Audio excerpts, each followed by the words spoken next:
talk with Ahmad Khan, another member of our Slate, HoCo4Us Slate.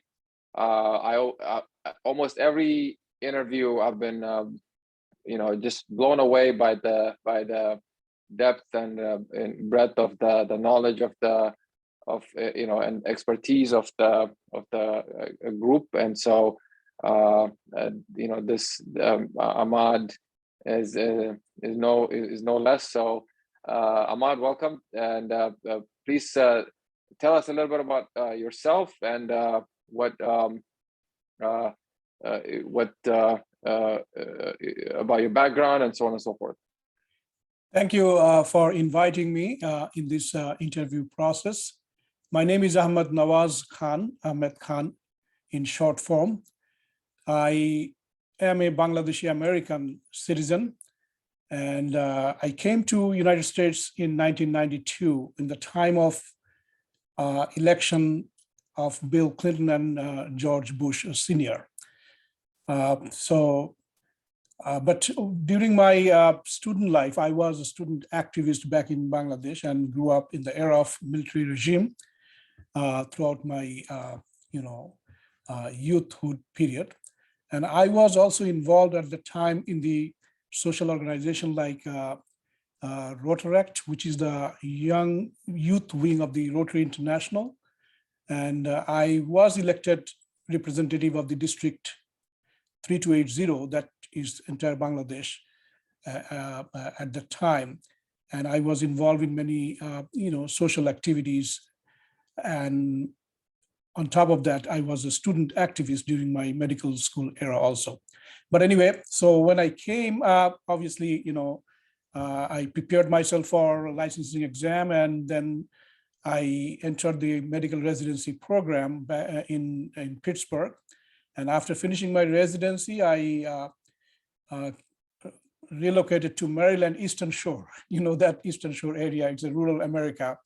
And first time I got the flavor when I moved from big city like Pittsburgh to Eastern Shore, where I worked in a hospital, Dorchester General, as well as Eastern Memorial Hospital, 6 years. And then 2006, actually, I moved to Columbia, and then subsequently in Ellicott City. And I am happily married, and I have one son. He basically finishing his master's in public health, and he's going to medical school in Pittsburgh starting in August. The reason I came to politics, actually, I had a passion to engage in politics, because that was my dream, to serve as a physician. And physician has a lot of role, actually, because we serve people from all walks of life, and we get to know the socioeconomic status of the community as a whole, the country. And we also face a lot of obstacles also. It's not just physicians' duty just to write prescription and just sit back and relax. We have to see that whether they can afford the healthcare, whether that bring the happiness and real joy and smiling in their face. So, but I have seen different America within last decades, I would say. Because when I came back in 92, that was a different picture. There was not like misinformation or deep division in the politics at the time. But gradually it transitioned this America in a landscape of like deep divisions in the society.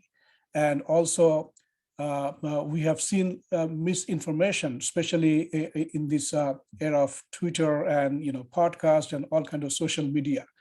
And we have seen the political degradation, moral degradation among the politicians. And now we see that our democracy is at stake. We have seen the major political party, one of the major political parties' leader, instigating violence, being a sitting president. We have seen that insurrection in the US Capitol, and that was unthinkable. It used to be a politics like an uncivilized part of the world, but now these things is introduced in our own land here in USA, and basically,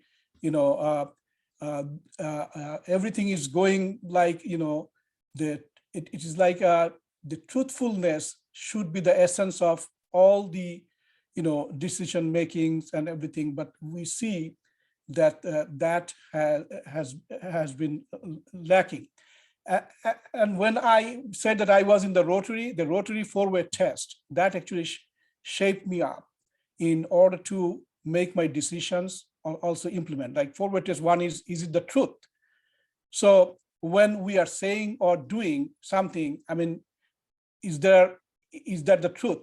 Number two, it was like, is it the fair to all concerned? When we are making decision, is it fair to all concerned? Number three, like will it bring like goodwill or friendship in a broad spectrum? And number four, will it beneficial to all concerned? But when we see that truth, number one things, it is lacking in the politics, and especially in one political party.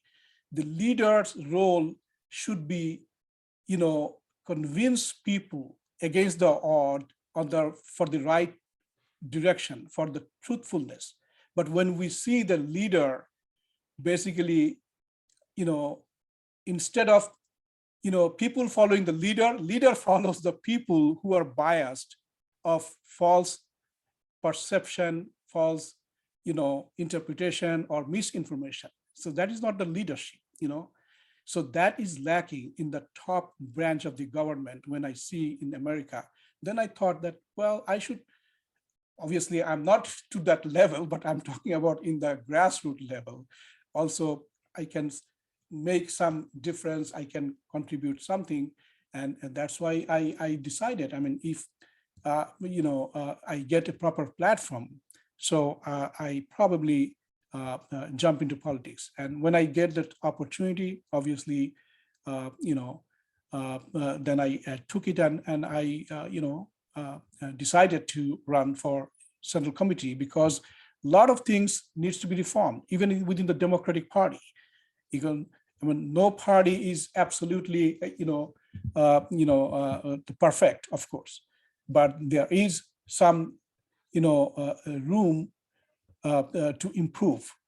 So that's why I decided to, run for Central Committee. Absolutely. And, if we want the Democratic Party to be a bottom-up grassroots party, this is how we do it. And yeah, the Republican Party really is going, off the deep end there. So if the Democratic Party cannot make the case to voters that they're, more reasonable alternative, we're all in a lot of trouble here.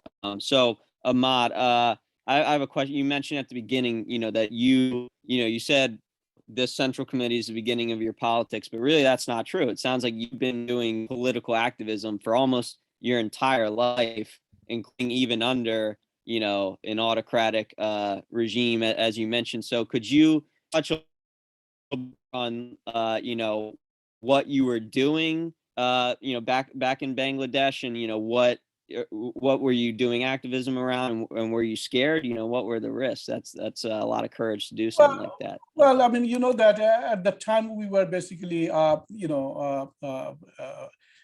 doing basically student rights, actually, to voice, for democracy, because when election was snatched, when it was a sham election, and the military dictator formed a party when they were in power, and then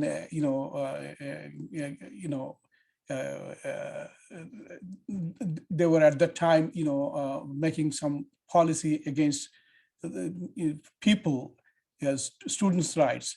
So in those days, basically, we tried to raise our voice, obviously, at the time, and also we were demanding for proper democratic process, like proper election, so that people can choose their leadership, so that it is not by the military dictators without people's support, rule the country. So these are the things, but that was, it was the sideline, of course. As a student, of course, my goal was to become a doctor first, and then, raise the wrongdoings, this kind of stuff I did. But as I said, that at the same time, I was involved with these social organization, like service organization, like a Rotaract Club also. So through that organization, we helped people, like especially the downtrodden people of the society who were not able to afford medication. So we set up like medicine bank, so collecting the sample medications from the pharmaceuticals company, and providing those medications those who were not able to afford those medications. We have arranged like blood donation program, because we have seen the people sold their blood, the poor people, and those are not of course, I mean, not the because they themselves were sick at that time, right? And they were selling for money. But we were arranging like voluntary blood donation program for the healthy people, because as we know that a person can donate blood every 120 days. That means 3 times a year, without harming themselves. So we arranged those kind of things, and this way we made it popular, that blood donation program, and the and the needy people, they were getting that blood free of cost, donated blood. So through the blood bank, we have done these kind of things. Also, that Bangladesh at the time, we have seen a lot of flood. So we did the relief work for the flood victims. So these kind of things, we were engaged in at the time.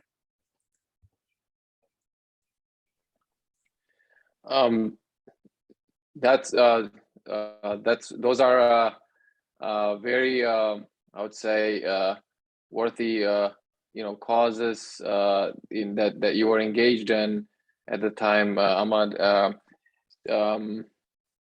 I want to just set the I want to set up the question by explaining something about so your background and my background are somewhat similar in terms of I grew up in in Ethiopia the first few years of my life, and the earlier parts of that, and even after that, before I was born and after I was born, was during an authoritarian regime. And I think what you're describing is a similar situation, and I want to connect that to something you mentioned about the political degradation that we are witnessing in this country, and you acknowledge that I think you mentioned that you want to get involved locally, and I would argue that's probably the most effective thing that you can do to effect change.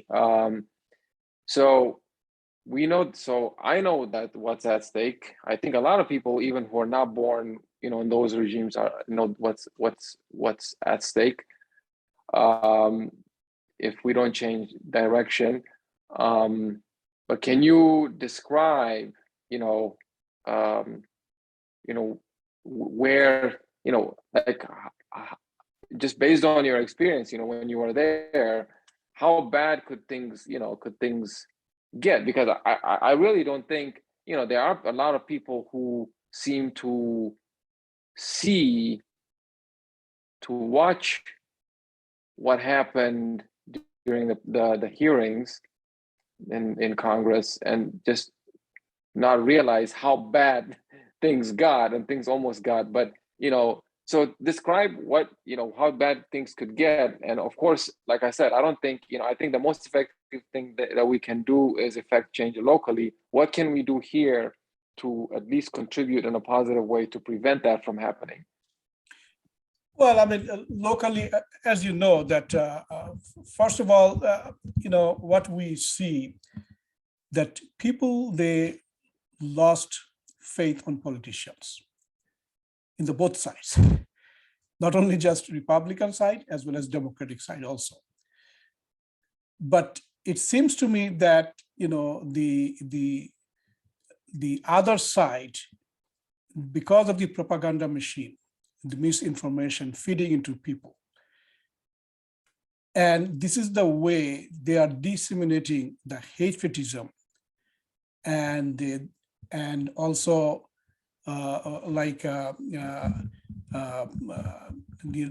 spewing the racial slurs and these kind of things. It is basically happening because of the continuous feeding of misinformation by certain quarters, and without any hindrance, it is just keep on going. And it is like kind of like brainwashing a group of people, which is very alarming.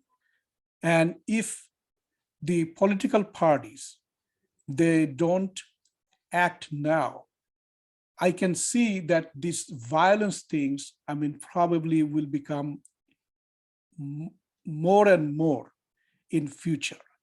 So what is going on about what happened in January 6th last year?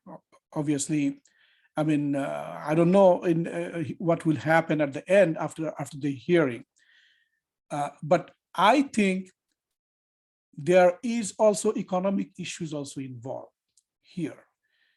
And we are seeing that income inequality, it is getting worse day by day. Even in pandemic, if we see this certain group of people, they are making more money, and middle class is becoming like poorer.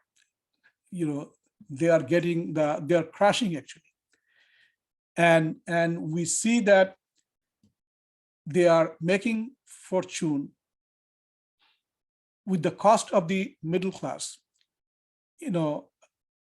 because and also they are basically, driving the political force into their direction. And I see that politics is, the more black money, dirty money are pouring into the politics. They are buying the politicians, and the people's rights are violating everyday basis. And you see that education is the core things for any country. If you spend more money on education, you will get the result after a while. You're not getting result right away probably, but you will. And we are seeing that the education system, though officially it is not segregated, but in the reality, I would say somewhat segregated, because the funding, the way school gets, certain area of school will never get better. You will never produce good, result from, those area school system, because this is the way. The teachers are not getting paid well. Even the schools are not adequately funded, and obviously a lot of programs are being curtailed. As a result, their needs are not met. And as a result, you are getting the quality of the product quality is also not up to the standard. And obviously what will happen? There will be social burden at one point, and the things will get even worse. And if you continue to, nurture this kind of environment, that will be a big risk in future. And also what I see, the housing also, because the homeless people number are rising also. And if we cannot provide adequate housing, those are the basic needs, like, food, shelter, that means housing, and also, the healthcare. And if all these things are shrinking gradually, what will happen? I mean, at one point, I mean, you will see this social injustice, income inequality, it will cause a big revolution at one point. And definitely, before going to that direction, I think we should act right now. And the Democratic Party platform is the people for the middle class and working class. I mean, they should work on that, and so that this country becomes safe for everyone. Yeah, thank you, Ahmad. I think safe to say, speaking for Jake as well, we really valued your input here and your thoughts on what we can do to improve, to mitigate the I would say the long-term consequences of our this trajectory here. It all starts home. It all starts in locally, and so very excited to be on this same slate with you. And so with that, we will close it out. And until next time, goodbye, everybody. Thank you for your time.